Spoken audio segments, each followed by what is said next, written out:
नमस्कार दोस्तों। 19 अक्टूबर के करंट अफेयर्स में आप सभी का स्वागत है। तो आइए देखते हैं कि आज के 10 मोस्ट इंपॉर्टेंट करंट अफेयर्स कौन से। चलिए पहले प्रश्न के साथ शुरुआत करते हैं। और हाँ, आप इसकी डेली पीडीएफ हमारे टेलीग्राम चैनल से डाउनलोड कर सकते हैं। हिंदी इंग्लिश दोनों में ही यह संस्करण है। पहले प्रश्न के साथ शुरुआत करते हैं। पहला प्रश्न है, किस देश ने 149वीं अंतर संसदीय संघ IPU विधानसभा की मेजबानी की? तो हाल ही में inter parliamentary union assembly host किया था। आइए देखते हैं कौन सी country. A France, B Bharat, C Switzerland या डी वियतनाम।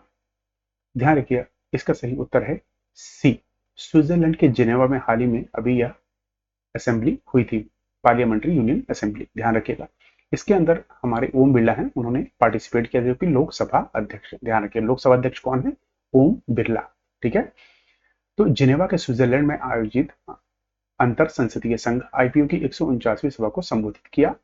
इस वर्ष सभा का विषय क्या था? अगर पूछा था थीम क्या है, तो थीम था अधिक शांतिपूर्ण और टिकाऊ भविष्य के लिए विज्ञान, प्रौद्योगिकी और नवाचार, इन सब में भारत की भागीदारी को आगे बढ़ाना। ठीक है। अंतर संसदीय संघ 30 जून 1889 को पेरिस फ्रांस में अंतर संसदीय सम्मेलन के रूप में स्थापित किया गया था। अगर कब इसकी स्थापना हुई थी पूछा तो 1889। IPU का मुख्य उद्देश्य क्या है? तो दुनिया भर के सांसदों को एक साथ लाना और राष्ट्रों के बीच विवादों और हल करने के लिए साधन के रूप में मध्यस्थता को बढ़ावा देना। ये ध्यान रखिएगा। ठीक है। इसका मुख्यालय कहाँ है? Geneva, Switzerland. ठीक है, ये ध्यान रखिएगा। तो आइए अगला प्रश्न देखते हैं। अगला प्रश्न है कि फेमिना मिस इंडिया 2024 का ताज किसे पहनाया गया? अभी हाल ही में ये आयोजित किया गया था। तो ए निकिता पोरवाल, बी नंदिनी गुप्ता, सी नेहा धूपिया या डी अमृता सेन। इसका सही उत्तर है, ध्यान रखिए, ए निकिता पोरवाल को यह ताज पहनाया गया है। 2023 में इस खिताब को किसने जीता था? नंदिनी गुप्ता। ये ध्यान रखिएगा। ठीक है। तो ये हैं निकिता पोरवाल। ठीक है। अगर पूछा जाएगा कई बार कि भाई कहाँ की हैं ये, कई बार पूछे थे किस राज्य से आती हैं, तो मध्य प्रदेश से आती हैं। ध्यान रखिएगा, निकिता पोरवाल फेमिना मिस इंडिया 2024 की विजेता बनी। ठीक है। वहीं मोस्ट इंपॉर्टेंट अगला प्रश्न है कि हाल ही में सरस आजीविका का मेला कहाँ आयोजित किया गया है? हाल ही में यह मेला आयोजित किया गया था। ए मुंबई, बी बेंगलोर, सी गुरुग्राम या डी नई दिल्ली। इसका सही उत्तर है, ध्यान रखिएगा, सी गुरुग्राम, जो कि किस राज्य में आता है? हरियाणा। ठीक है, हरियाणा राज्य में आता है। इसमें भी हाल ही में यह मेला लगा था। तो इस मेले का जो सरस आजीविका मेला है हर साल आयोजित किया जाता है। यह इसका तीसरा संस्करण था। ठीक है, ये ध्यान रखिए, तीसरा संस्करण था जो गुरुग्राम में लेजर वैली में चल रहा था। इसके साथ आइए मोस्ट इंपॉर्टेंट जितने भी फेस्टिवल और अभी हाल ही में ना जितने भी आयोजित किए जाते हैं राज्यों में, उन सबको रिवाइज कर लेते हैं। जैसे उस्ताद अलाउद्दीन खान महोत्सव मध्य प्रदेश में मनाया जाता है, अभी हाल ही में भी मनाया गया। एंथोरियम महोत्सव मिजोरम में मनाया जाता है। हार्नबिल महोत्सव नागालैंड में मनाया जाता है।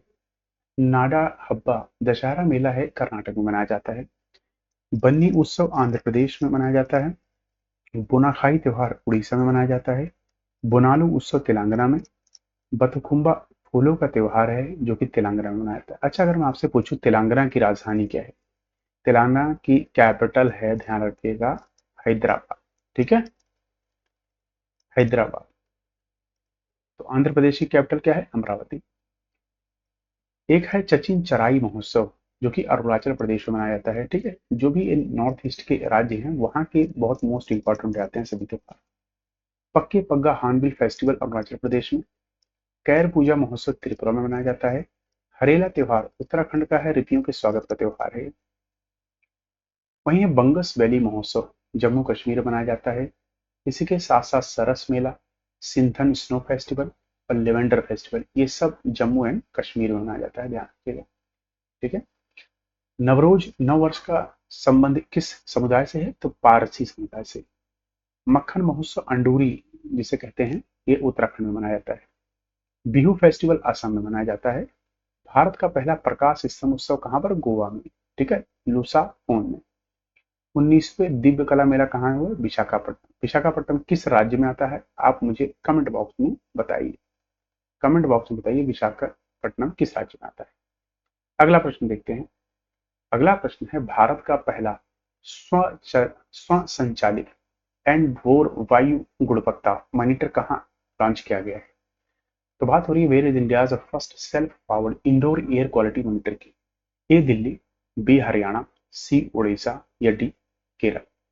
देखिए खासकर इसका उत्तर ना दिल्ली लगाएंगे, लेकिन ये गलत उत्तर है। इसका सही उत्तर है कि केरल। केरल राज्य में तिरुवनंतपुरम एयरपोर्ट पे इसको लगाया गया है। ठीक है, तो ध्यान के केंद्रीय विज्ञान और प्रौद्योगिकी राज्य मंत्री डॉक्टर जितेंद्र सिंह ने तिरुवनंतपुरम अंतर्राष्ट्रीय हवाई अड्डे केरल में स्थित भारत की पहली स्वसंचालित इंडोर वायु गुणवत्ता निगरानी सुविधा का इसका नाम क्या है? पावन चित्रा। क्या नाम है इसका?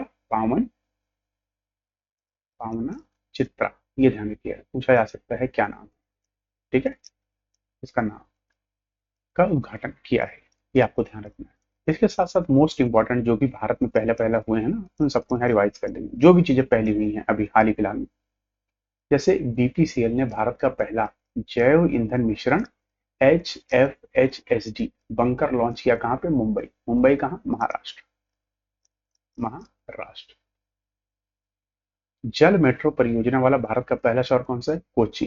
कोची कहाँ? केरल राज्य। देश का पहला एआई सिटी कौन सा है? लखनऊ, उत्तर प्रदेश की राजधानी। रोपवे सेवा शुरू करने वाला भारत का पहला शहर कौन सा है? वाराणसी, उत्तर प्रदेश। भारत का पहला 24x7 सौर गांव कौन सा है? गुजरात का मोडेरा गांव। देखिए ये प्रश्न आ चुका है कई बार, कई एग्जाम्स में पूछा जा चुका है। भारत की पहली सोलर सिटी कौन सी है? सांची, मध्य प्रदेश। देखिए ये मैं डेली जब भी प्रश्न इनसे रिलेटेड आते हैं ना, मैं डेली कराता हूँ। जिन लोगों को याद हो गया है वो स्किप कर सकते हैं इसको। ठीक है, आप अगले क्वेश्चन पे जा सकते हैं। वही भारत की पहली सोलर सिटी सांची, मध्य प्रदेश। भारत का पहला साहित्य का शहर कोझिको, केरला। अच्छा, इसको किसने अभी इसको हाल ही में अनाउंस किया था? तो यूनेस्को। ठीक है, यूनेस्को द्वारा। भारत का पहला वेटलैंड का शहर उदयपुर, राजस्थान। पहला CO2 से मिथेनॉल संयंत्र कहां पे लगाया गया है? मध्य प्रदेश। आइए अगला प्रश्न देखते हैं। अगला प्रश्न है, किस राज्य ने संस्कृत को अपने मदरसों में अनिवार्य करने का प्रस्ताव दिया है? अभी हाल ही में यह प्रस्ताव पारित हुआ है। ए उत्तर प्रदेश, बी उत्तराखंड, सी हरियाणा या डी राजस्थान। इसका सही उत्तर ध्यान रखिएगा बी। उत्तराखंड राज्य ने भी हाल ही में संस्कृत को अपने मदरसों में अनिवार्य करने का प्रस्ताव पारित किया है। इसके साथ साथ अब क्या होगा कि वहां पे जितने तकरीबन तकरीबन 416 जो मदरसे हैं ना, उसमें संस्कृत को पढ़ाया जाएगा। तो इससे मदरसा जो उत्तराखंड मदरसा शिक्षा बोर्ड है ना, UMEV, तो इसमें कहीं ना कहीं पहले देखिए क्या बना, अरबी पढ़ाई जाती थी। क्या होते? अरबी।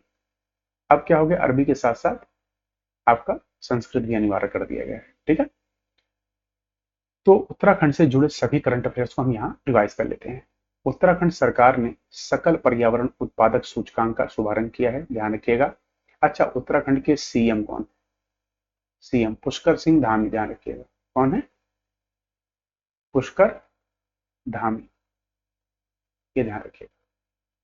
संरक्षण को बढ़ावा देने के लिए पहली पक्षी गैलरी कहाँ खोली गई? उत्तराखंड में। जोशी मठ का नया नाम बदलकर ज्योतिर्मठ कर दिया गया है। उत्तराखंड के मुख्यमंत्री ने हिमालयन बास्केट लॉन्च किया है।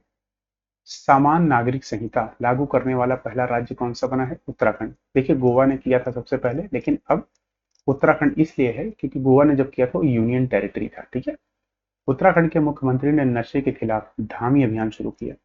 पुष्कर सिंह धामी, मैंने बोला था ना। उत्तराखंड सरकार ने बाहरी लोगों द्वारा कृषि भूमि खरीदने पर प्रतिबंध लगाया है। संयुक्त सैन्य अभ्यास सूर्य किरण 17वां संस्करण पिथौरागढ़ उत्तराखंड में आयोजित किया गया, ये ध्यान रखिए। अगला प्रश्न है, यूनाइटेड किंगडम एलिस्ट्रेशन अवार्ड 2024 से किसे सम्मानित किया गया है? ए अमिताभ बच्चन, बी पवलरी सुब्बाराव, सी रस्किन बॉन्ड या डी अदिति आनंद।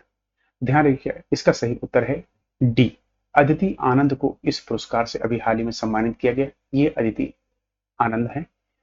किस लिए किया गया है? तो हरियाणा की रहने वाली, कई बार राज्य पूछ के आता है, कहाँ के रहने? हरियाणा की। तो 25 वर्षीय जो कलाकार हैं, ये अदिति आनंद ने अपनी कलाकृति मैरीगोल्ड, इन्होंने एक कलाकृति बनाई है मैरीगोल्ड, जिसके लिए इन्हें इस पुरस्कार से सम्मानित किया गया है, ये ध्यान रखिएगा। ठीक है, कहाँ पे? प्रतिष्ठित विक्टोरिया एंड अल्बर्ट म्यूजियम के इलेक्शन अवार्ड में इमर्जिंग इलस्ट्रेशन श्रेणी में जीत हासिल की है। इसके साथ आइए सारे अवार्ड्स को हम यहाँ रिवाइज कर लेते हैं। जैसे सैन gender advocate of the year award Radhika Sen को दिया गया। किसने दिया था? यूनिसेफ। यूनिसेफ द्वारा इसको प्रतिवर्ष दिया जाता है। शाह पुरस्कार पूर्व का नोबेल पुरस्कार कहते हैं इसे। श्रीनिवास आल कुलकर्णी को दिया गया है। KISS मानववादी पुरस्कार रतन टाटा जी को दिया, दिवंगत अब ये नहीं रहे हमारे बीच। और 2023 का बिल गेट्स को। साहित्य अकादमी फेलोशिप अवार्ड, ध्यान रखिए साहित्य अकादमी फेलोशिप है, साहित्य अकादमी नहीं है, रस्किन बॉन्ड को दिया गया। गोल्डमैन पर्यावरण पुरस्कार 2024 ग्रीन नोबेल प्राइज कहते हैं इसे, अशोक शुक्ला को दिया गया जो कि छत्तीसगढ़ के रहने वाले हैं। कई बार प्रश्न आता है कहाँ के हैं, किस राज्य के। ट्यूरिंग पुरस्कार 2023-2024 अभी नहीं आया है, कंप्यूटर का नोबेल पुरस्कार कहते हैं एवी विंटरसन को दिया गया है। अंतरराष्ट्रीय बुकर पुरस्कार 2024 जेनी एर्पनबेक को दिया गया है। उनकी एक किताब है कैरोस, ठीक है, बुक है, एक बुक है कैरोस, इसके ट्रांसलेटर हैं माइकल हाफमैन। विटली गोल्ड अवार्ड किसे ग्रीन ऑस्कर कहते हैं, पूर्णिमा देवी बर्मन को दिया गया है, असम के रहने वाली। 2024 का लच्छू महाराज पुरस्कार पंडित राजेंद्र गंगनाई को दिया गया है। रेमन मैग्सेसे पुरस्कार 2024 हयायो मियाज़की को दिया गया है। विश्व प्रेस फोटो 2024 मोहम्मद सलीम को दिया गया है। वहीं आर्यभट्ट पुरस्कार पवलरबी सुब्बाराय को दिया गया है। लता दीनानाथ मंगेशकर पुरस्कार 2024 अमिताभ बच्चन को दिया गया है। टेबल पुरस्कार इसे गणित का नोबेल पुरस्कार कहते हैं, मिशेल तालाग्रैंड को दिया गया है। इरामस पुरस्कार अमिताभ घोष को दिया गया है। 2024 का प्रिट्जकर पुरस्कार रिकेन यामामोटो को दिया गया है, ये ध्यान रखिएगा। अच्छा, मैंने जो अवार्ड्स एंड हॉनर्स है ना, जो अवार्ड्स और हॉनर्स मिले हैं कौन से 2023-24, ध्यान रखिएगा 2023 और 2024, इनको मैंने अलग से वीडियो बनाई है, इनको आप देख सकते हैं, ठीक है।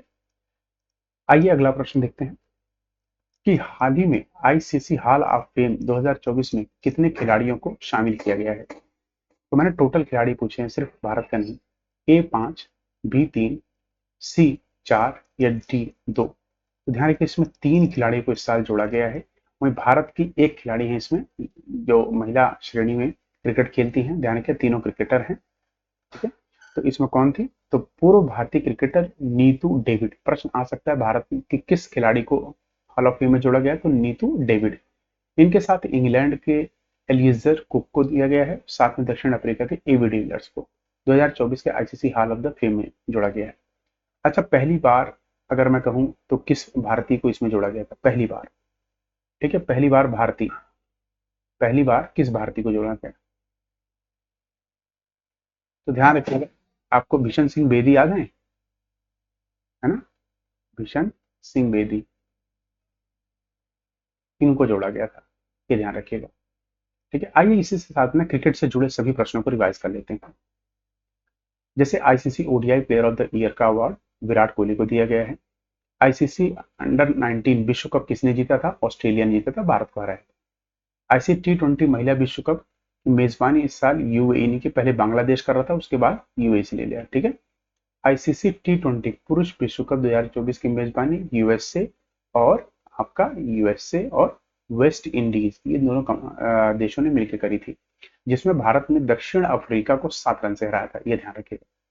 ICC एक दिवसीय अंतरराष्ट्रीय 2023 किसने जीता था, तो ऑस्ट्रेलिया सबसे ज्यादा बार 6 बार जीती है, ठीक है, भारत इसमें हारा था।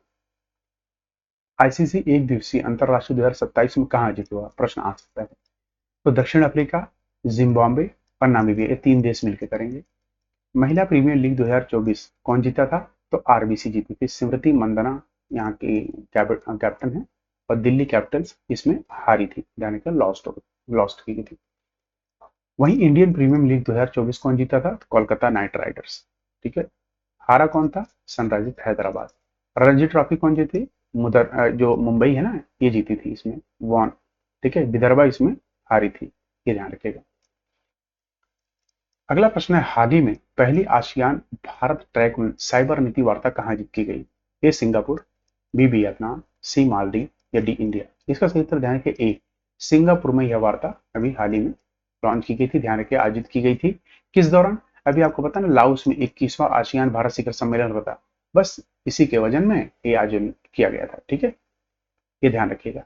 अच्छा, इस वार्ता में पूरा हुआ क्या कि 2 पक्ष, इसमें कौन कौन थे, ठीक है, आसियान और भारत, इन दोनों ने साइबर खतरे के परिदृश्य और राष्ट्रीय साइबर नीतियों पर चर्चा की थी।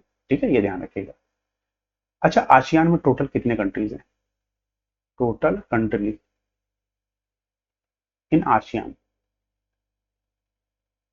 आप बताइए। मैंने आपको याद करना 10+8, 10 इसके परमानेंट मेंबर्स हैं, 8 इसके नॉन परमानेंट। ठीक है, परमानेंट याद करा था मैंने। अगला प्रश्न है, डिजिटल इंडिया कॉर्पोरेशन डीआईसी के नए एमडी और सीईओ के रूप में किसे नियुक्त किया गया है?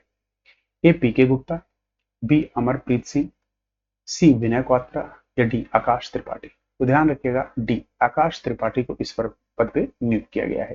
ठीक है, इसके साथ आइए मोस्ट इंपॉर्टेंट जितनी भी नियुक्तियां हैं उन सबको यहाँ रिवाइज कर लेते हैं। जैसे सुमन कुमारी को बीएसएफ की पहली महिला स्नाइपर बनाया गया, अनुराग अग्रवाल को संसद सुरक्षा का प्रमुख बनाया गया, एएम खानविलकर को लोकपाल का अध्यक्ष बनाया गया है, इंद्रमणि पांडे को बिम्स्टेक सेक्रेटरी जनरल बनाया गया है, रघुराम अय्यर को भारतीय ओलंपिक संघ का सीईओ बनाया गया है, अनिल कुमार लोहाटी को ट्राई का हेड बनाया गया। देखिए, जिन लोगों को ये याद हो गया ना, डेली संस्करण देख रहे हैं, तो आप स्किप कर सकते हो, लेकिन हाँ, अगर आप देखेंगे तो ज्यादा नहीं, 2 मिनट में आपका बहुत कुछ रिवाइज हो सकता है।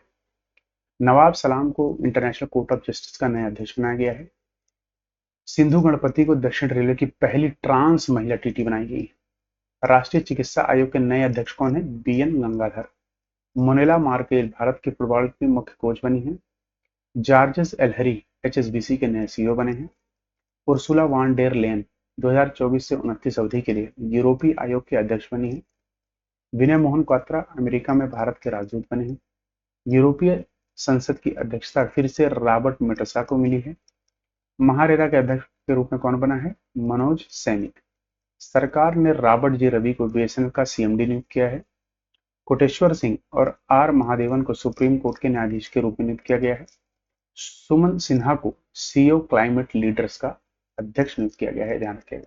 अच्छा, आपके लिए होमवर्क प्रश्न है एक, ये बताइए हमारे 91 चीफ जस्टिस ऑफ इंडिया कौन बन रहे हैं? अभी हाल ही में इनका नाम मंजूर किया गया है।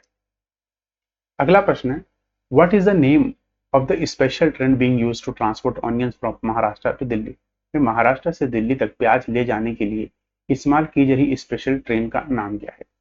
आपको पता है, बढ़ते दामों के साथ साथ ना, अभी हाल ही में इतने सारे दाम बढ़ गए हैं प्याज के और टमाटर के, आपने, तो इसके लिए उनकी आपूर्ति ठीक से पूरी की जा सके, केंद्र सरकार ने ये स्पेशल ट्रेन चलाई है। तो इसका नाम देखते हैं, ए कांदा एक्सप्रेस, बी आनियन एक्सप्रेस, सी टॉप्स एक्सप्रेस।